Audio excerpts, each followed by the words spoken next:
Hey, how are we doing tonight? Okay, who's keen to learn about some weed? Come on. Okay, so everyone who's cheered, you're on the list now.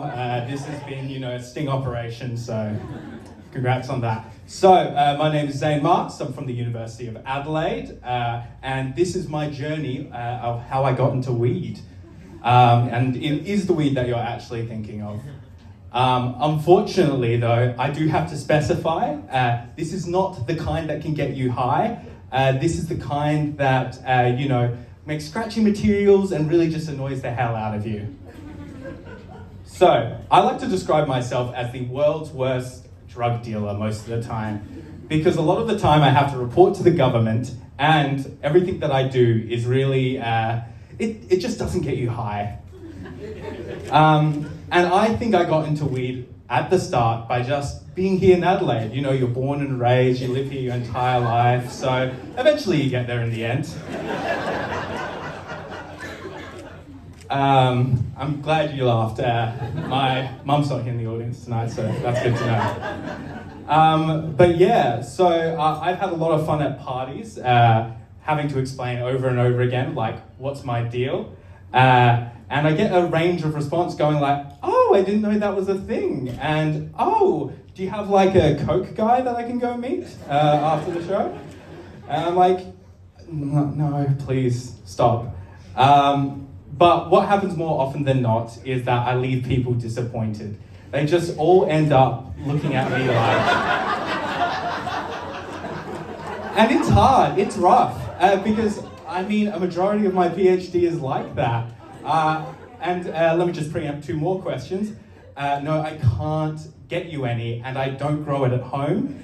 Officially, my housemates are in the audience, so nods to them. But before you get too disappointed, I think hemp is an absolutely wonderful plant. It is super multifunctional. Some of the functions do include, you can grow them from seedlings into little microgreens.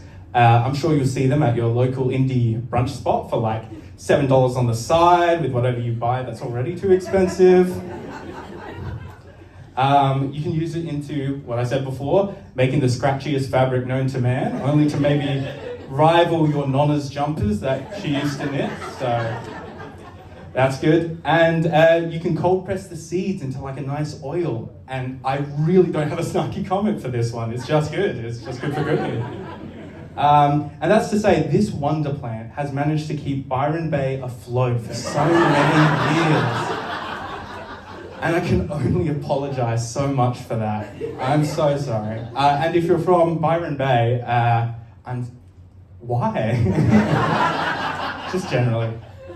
But because hemp is a new plant to Australia, it has a bunch of agricultural challenges. Because we know Australia can be, a godforsaken hellscape. We experience challenges like too little water, too much water, and plagues of locusts. All super fun. So I decided to see these challenges, and I tackled them in the only way that I knew how, through trauma. Specifically, generational trauma. And this is what in the business we call seed priming. So to explain seed priming to you, it's kind of like if you woke up in the morning and you had your coffee and was trying to really gather that will to live. Seeds do the same thing, but for the start of their life.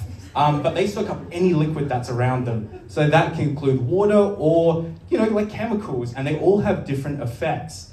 So let's say they have some nice like micronutrients like zinc. That could be the equivalent to a nice smoothie. Or you've got like vitamin C, that's our wonderful orange juice. And you can use sometimes a very stressful solution like bleach. And I'm going to be straight up with you, it's like if you drank bleach in the morning. But just a little bit, just a tiny bit as a treat. But these stressful solutions are supposed to replicate those stressful environments the plants are going to go in. So hopefully when we stress them out when they're young, they'll be resilient as like adults. The thing that doesn't work in humans. But I do want to give a quick shout out. I love all those TikTok challenges of people drinking bleach or putting it in their eyes. They said I would never get human ethics for this project, so I'm glad to see my dream's still alive out there. But also, stop taking my shit. moving right along, so the way I like to generalize it is that I'm basically releasing my inner 1920s dad. So I've got my kids, I'm taking them off to the pool to teach them how to swim, a very dangerous pool. And then, I just kind of fuck off for the next 6 hours. Whilst I'm at the pub, they're doing their thing, I swing back round, pick up whoever's left, and then we go home to tell the wife the good news. The cost of living has dramatically decreased.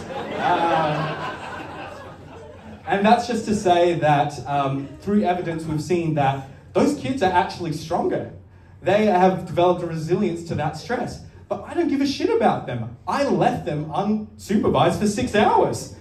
What I care about is the grandkids. I want to see if the stress I've given to the parents translates to the kids.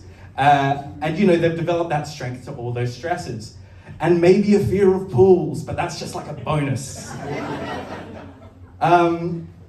And so the two chemicals that we're kind of focusing on, or one group and one specific chemical, are like antioxidants and hydrogen peroxide. So zinc is shown to give you like more nutritional seeds, better stress tolerance, and it increases the time you can store seeds. Where hydrogen peroxide can give you nice bleach blonde hair, some wonderful new identity for like a new chapter in your life. And just a really unfounded sense of self-confidence. And this may all sound oddly specific, but trust me, I know from experience.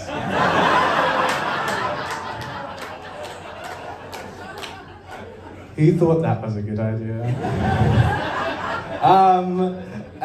But seriously, we've done a little bit of research so far, and they're looking far more promising than this haircut was ever going to be.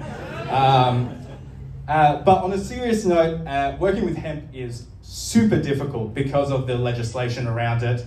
Policies change, and we have to make sure that we're doing a good job in complying with regulations. And that's why I'm up here, acting like an idiot for 7.5 minutes. Because the more words we get out about hemp, we get more people on board with using hemp products and getting on board with hemp research. And that just leads to, more policy change, that leads to more research, more infrastructure, and kind of builds a cycle that helps benefits farmers. But most importantly, it gives me more money.